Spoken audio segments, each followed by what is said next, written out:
we're going to revise how to do general solution.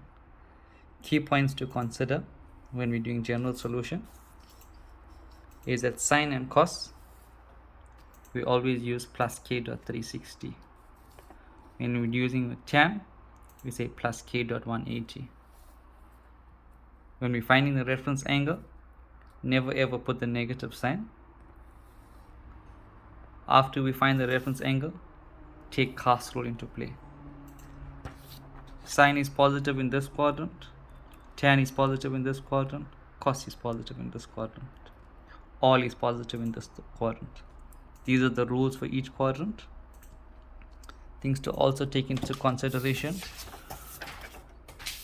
is that sine squared theta plus cos squared theta equals to 1, cos squared theta equals 1 minus sine squared theta, sine squared theta equals 1 minus cos squared theta, tan theta equals sine theta over cos theta, as well as co-ratios.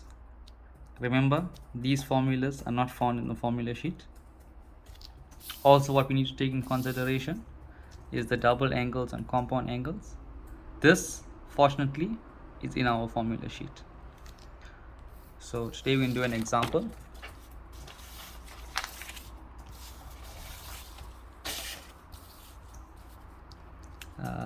It's extracted from November 2016.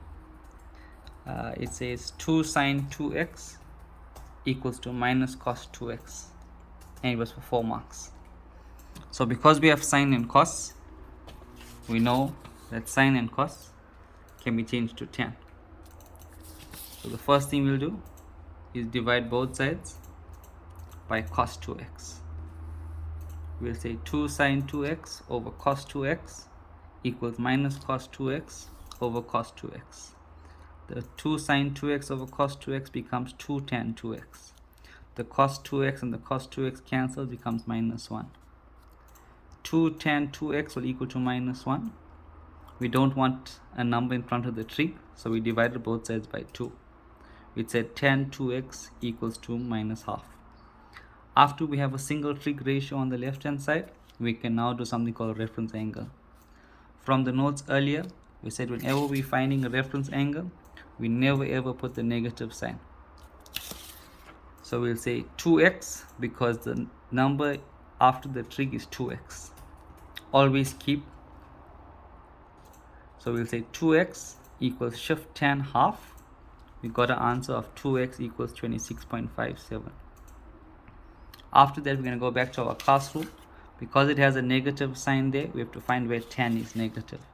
Tan is negative in S quadrant and in the C quadrant. So in the second quadrant, the rule is 180 minus theta. So in the second rule, we're going to carry the angle down. We'll say 2x equals 180 minus this reference angle that we just worked out plus k dot 180. Because it's tan, we use k dot 180. We use our calculator. We'll say 2x equals 180 minus 26.57, and we got this answer here.